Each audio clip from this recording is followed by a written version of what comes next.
Hi guys, for the first time in like a zillion years, I'm coming back to you with a writing vlog. Sort of. I'm technically not even actually writing, I'm reading. I documented this past NaNoWriMo where I was working to add 50,000 words to the back half of the second draft of my young adult fantasy novel going by the name Project Assassin. It was going fine. I actually didn't complete it. I wrote like 41,000 words. Basically, the climax in the first draft became the midpoint for my second draft, which meant I had the whole back half of the novel to write, which was what I was working on. However, where the story was going, I realized there were some pretty big flaws with it, and I knew there were some pretty big structural issues I had to fix in the beginning that would ultimately affect what Act 3 would look like. So I did start work on Act 3 for Draft 2, but because I knew I would have to change everything I did, I decided to halt the drafting. Technically, I've called work on Draft 2 finished, even though I didn't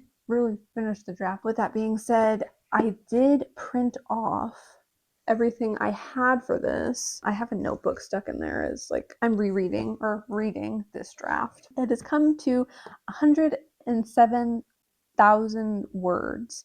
And like I said, this is not finished. So that was kind of scary to me because I've never had that many words to a story before. I've always been an underwriter, so I never thought I would get to a point where I have too many words.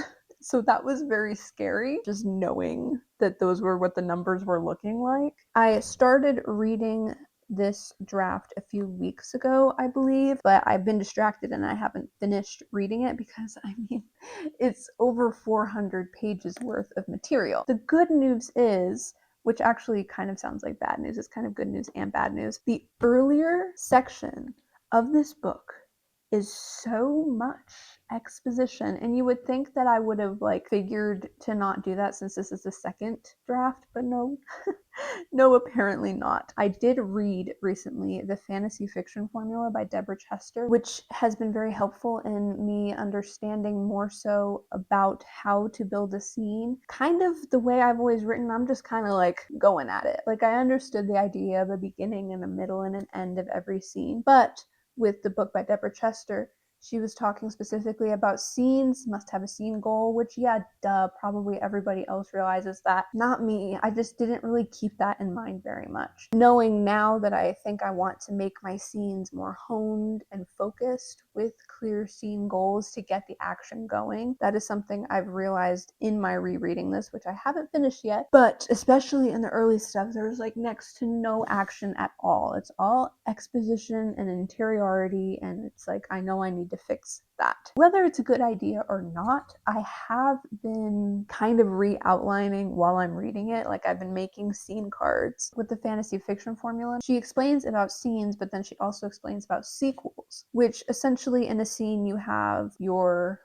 protagonist trying to achieve a goal, and then there has to be a scene antagonist who is preventing them from achieving that goal. And it can be a small thing, it can be a big thing. It's just always having that conflict. But then she also talks about how there are sequels, which are not exactly scenes because they're not working towards a scene goal. It's more so a reaction to whatever had just transpired. She talks also, I guess, about how a lot of people have a natural story sense. You might be doing these things without realizing that's even happening, which I did notice I have done, but that means that there's a lot of sequels and not enough scenes with clear scene goals, etc., yada yada yada. Right now, where I am at in the story, I'm about 15 pages into my reading of it, and I have been taking, well, not copious notes necessarily, but I do have like a scene by scene outline that I'm working on. It's very tricky because I have so many different characters. The juggling the characters thing is something I worked on more working on this draft. I think I don't have to figure out how to juggle the characters as much, even though that was a big thing I was thinking about and I was scared of in thinking about re-outlining this book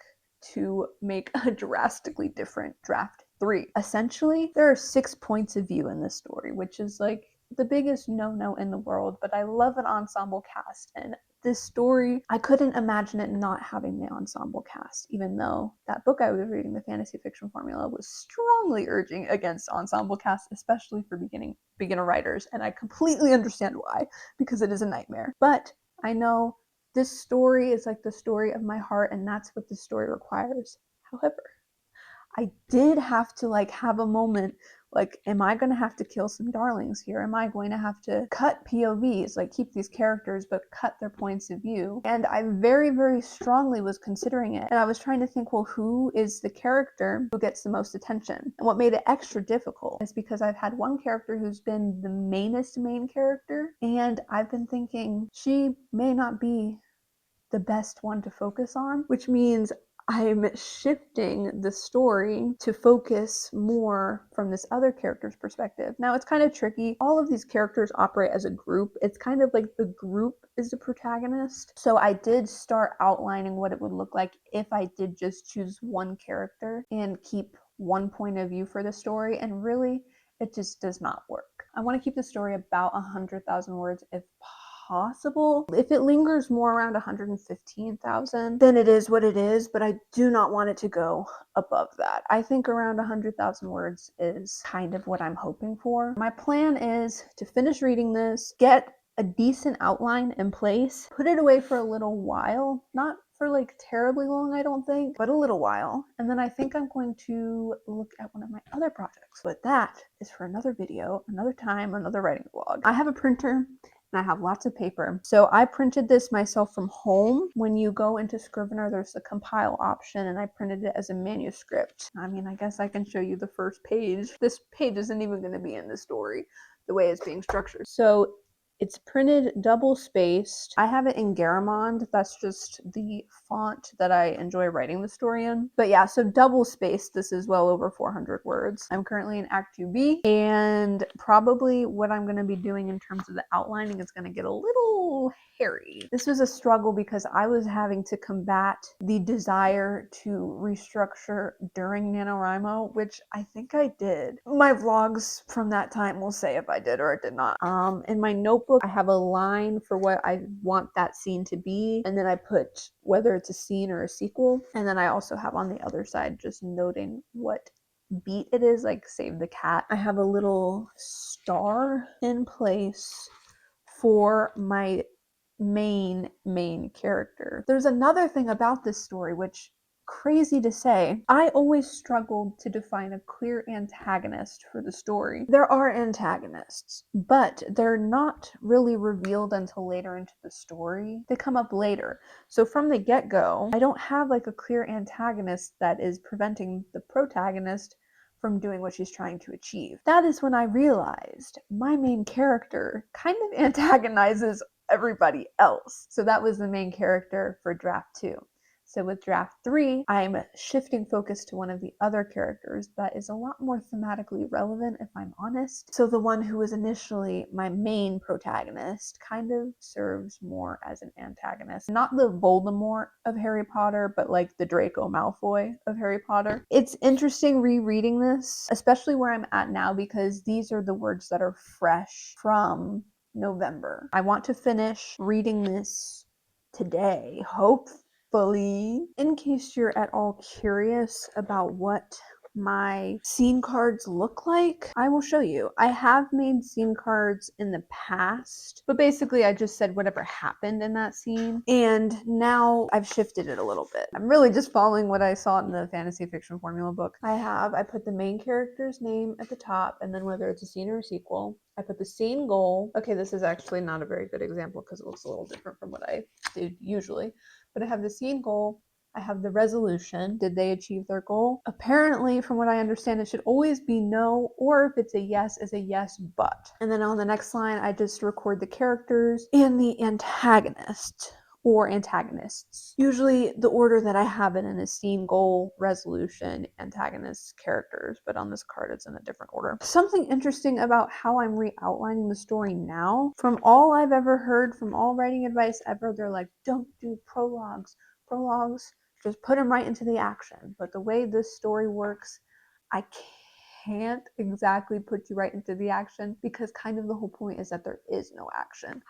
However, if I put a prologue, that is how I can descend them right into the action. And I think that's part of what will really help when I do start working on the third draft of this novel, is because there's just not very much action in the beginning. And like I said, I will have scene goals with each scene in the beginning, even though it doesn't get into the plot, the action-packed plot of it all. Because I have so many different characters, I have a different note card where I have a list of all of the characters. Then I have scenes, sequels, and totals. I know that was definitely blurry for you. I keep track of how many scenes they have, how many sequels, and how many total they have, just so I keep it in balance, so I focus the most on the characters that I want to focus on the most. It was also interesting seeing some characters have more scenes than sequels, and some have more sequels than scenes. Very fascinating, because it gives me insight into these characters and the way they spend more time reflecting than necessarily going for something right away. On a side note, this is the first installment in what I hope to be a series, and what I would like is for each book to have more of a focus on all the different characters, but I want to include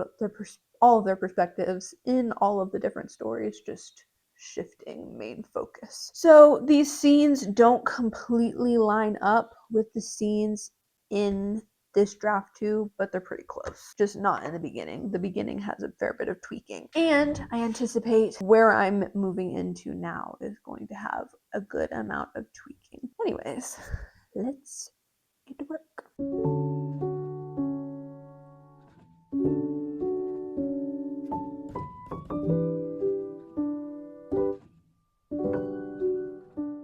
I also wanted to quickly note what it is exactly I'm looking for and taking notes on while I'm looking through this, because the point of my printing this out is so that I can get my pen and I can scrawl things on it. Some of it is just like if there's a spelling error, or I put in the wrong word, or I'm missing a word or something like that. I do make notes of that. I also might point out like a line edit here or there, selecting parts where I'm like, I just selected a part and then I wrote OOC out of character, question mark, just when I think maybe a character is behaving in a way that doesn't make sense, or if there's inconsistencies like in the character, in the plot, or something like that. I just make note of it. Or sometimes I'll be like, this is really dragging this part of the scene, or things like that, or maybe I should cut the scene here and make this a new chapter, etc., etc. So that's mostly what I'm taking note of. Since I'm changing the primary protagonist, initially my original primary protagonist had the bigger scenes, like where the big beats were. Now I'm having to rethink that and be like, if I have a different main protagonist, then I think she should get the midpoint scene. But the scene that I was initially considering the midpoint scene, she's not there, and I can't really put her into that scene. That's not how it works. And if you are at all familiar with Save the Cat Writes a Novel, that book talks about A stories and B stories, and for the longest time I always considered a B story just like a subplot, which kind of it is, but the way the Save the Cat looks at it is the B story is kind of like the thematic element of your story, and it's kind of what your main character, your protagonist, needs to learn by the end of the story. And so that's like their internal plot line, if that makes sense. This new thing that I'm outlining with a different main character, I've really had to think hard what she's about, what she needs to learn by the end of the story, especially because just the way this book is working out, none of the characters have positive character growth except for this character, which was why it kind of makes sense for her to have the most focus in this story. Originally, the reason I had the other character as the main character is because I love an unlikable woman, but in reading it, I'm like, I do think this could potentially be a little obnoxious for people who don't already love this character like I love this character. So yeah, I need to get to work and stop yapping.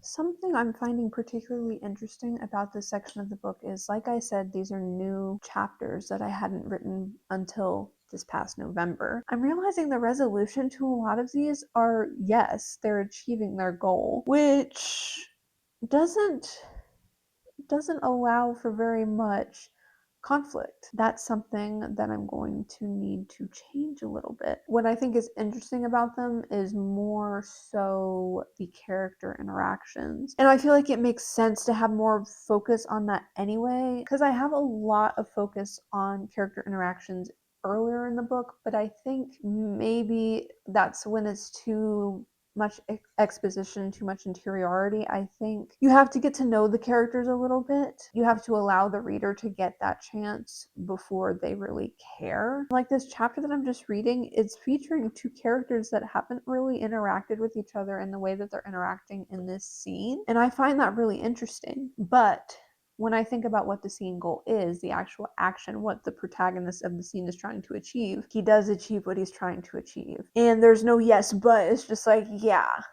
And then it continues on. But it is very helpful now that I'm keeping this in mind, keeping in mind that I need to have a scene goal and I need to do whatever I can to prevent the character from achieving that goal. I don't adhere to any advice blindly, but if I hear it and it makes sense and it seems to improve what I'm working with, why would I not keep it in mind? But it's interesting because Act 2B, in terms of Save the Cat, is referred to as bad guys close in. Like this is where everything, the stakes are heightening, like the tension is rising and it's kind of building up to the climax and then the dark night of the soul, whatever situation. So I would think that my characters need to be struggling a little bit more, especially because with this particular story, the midpoint would have a lot of fallout. They basically need to fear for their lives.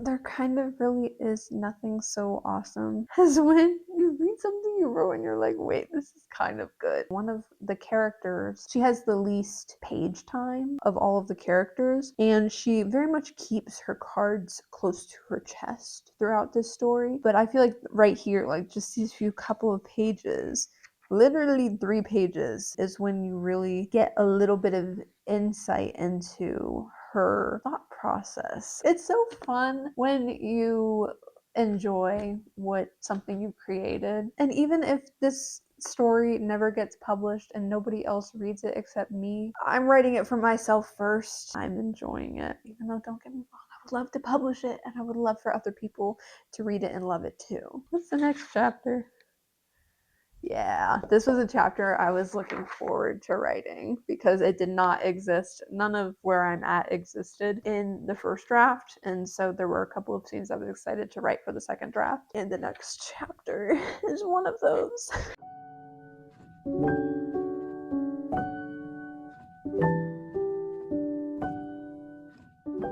Just in case you're curious, for my sequel scenes, I write the character name, it's a sequel, and the things that I'm focusing on are the emotion that they feel after whatever scene just transpired, the analysis of what's going on, a review of what just happened, their options about how they can proceed, and then the decision of what they decide to do next. This is drawn from, like I keep mentioning, the fantasy fiction formula by Deborah Chester.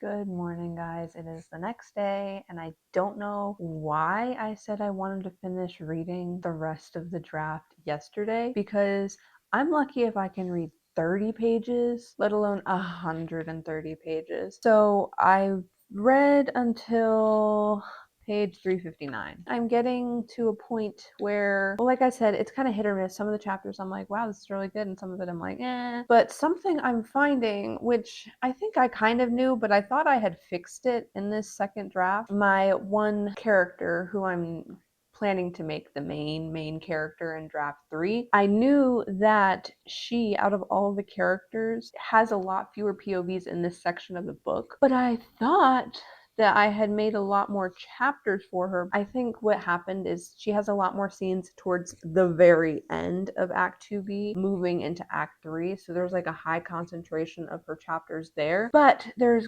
quite a big gap in Act 2B where we really don't see where she is. She's actually separated from everybody else. I don't know about inventing what she's doing because it's kind of like she's going somewhere, and I don't have very many obstacles in her going to this place, and I don't know if maybe I should put in obstacles to build up tension or stakes or whatever, or just have her off the page for a little while. And then in how I'm outlining it with her as the main character, it gives the other main characters maybe more of a chance to shine. That's what I'm really finding interesting about this section, is that there are characters who had less emphasis earlier on in like Act 1 and Act 2A that are really kind of getting moments to get to know them better now. But anyways, so yes, I was working on the sequel card for the last scene I did when I like stopped in the middle. So I had the first three, but then I was like, what actually are the options here? Because he doesn't spend, the character of this scene, he doesn't really spend any time reviewing his options, and he doesn't really make a decision for what his next scene goal is going to be. But it is kind of tricky at this point because, like I said, they're all together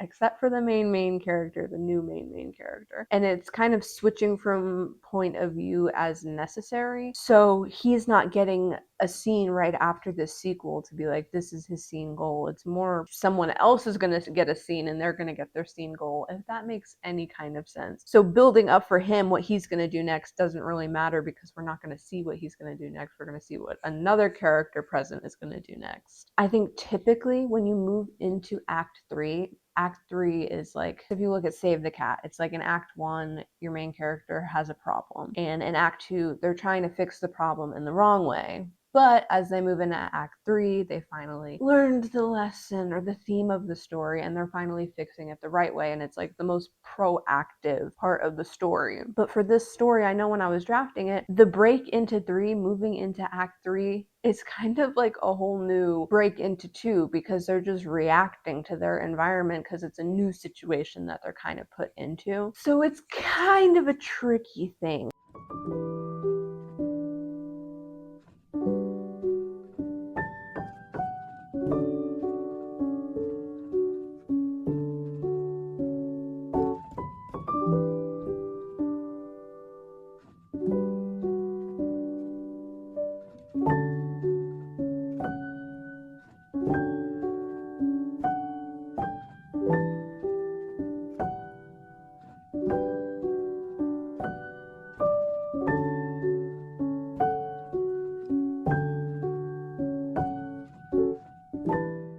Okay guys, update. I just read one chapter, but this is a chapter with the new main character I'm talking about. It feels so good to return to her point of view, and I think it kind of feels almost like a reward. Like you went so long without knowing what's going on with her, and now you get plunged into a new situation, and now you know what's going on, and then it provides context for what's going on with all of the other initiates, etc.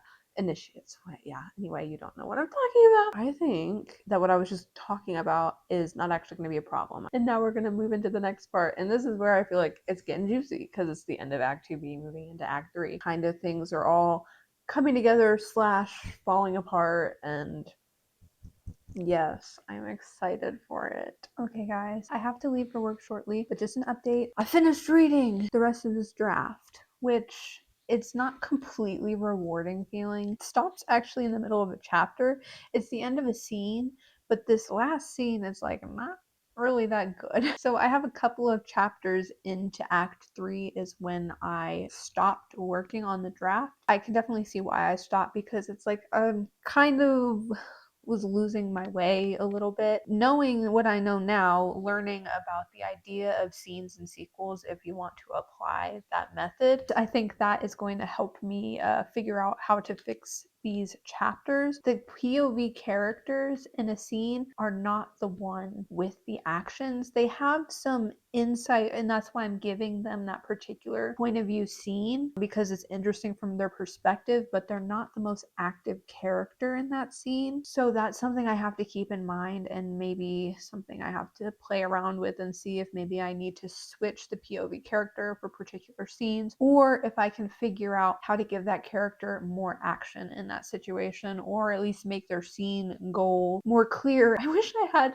an actual finished draft that I could read from beginning to end and it feel like a book, even if it's a bad book. But this thing is like, it's a beast, bro. It doesn't look that big to you, but it's heavy. I'm kind of happy to report because I had to make structural changes in the beginning. I really thought that was going to affect the whole rest of the story in a really big way. But since rereading this, I do think I am going to have to make some changes in the beginning, but it doesn't really affect everything else as much as I thought it would. Part of what the struggle is I would know what I want my main plot points to be, and I would try to fill in the gaps in between them, and sometimes that wouldn't make sense. I had that situation where it didn't really make sense getting from this plot point to this plot point, and now that I'm making it make sense, it just makes it make sense. It's not really changing everything else. I'm just making everything more clear, more honed. I keep using that word, but that's really, I think, what draft 3 is going to be about. Because the thing about the story is that there's so many things going on and nobody understands what's happening. And I think I've relied a lot on the characters not knowing anything to allow me to not really know anything, and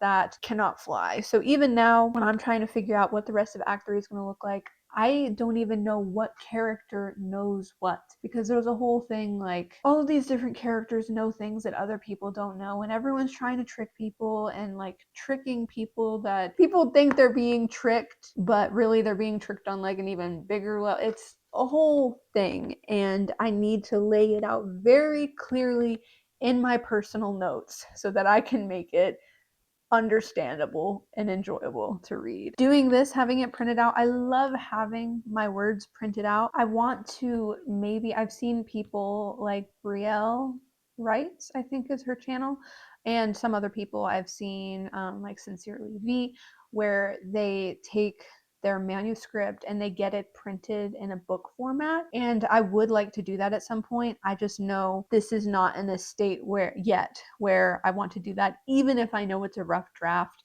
I need it to be a slightly cleaner draft, I think. And since I have a printer and paper, it's like easy to just print it on regular copy paper. I've seen people also use it on their e-readers. I think it's Write with Joy I saw, who has, I'm not sure exactly what the e-reader is, but it has like a pen attachment so she can actually annotate on her device. So she was doing that with her draft, and I think that's super cool. But yeah, just finding out what works for you. And you don't need to print it out, but I think being able to print it or at least see your manuscript in a different format is really going to be helpful. Seeing it in a different light, because when you're just seeing it in your Scrivener or your Google Docs or your Word, whatever software you might use, you get very used to seeing that in that context. But if you put it in a different context, then you kind of see it and read it in a different way, I think. I know it helps me a lot.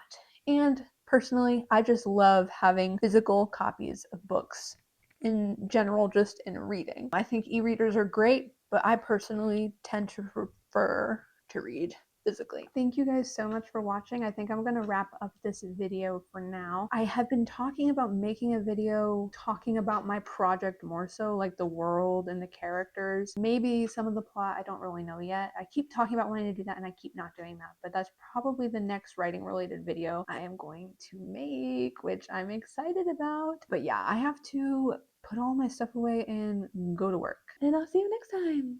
Bye-bye.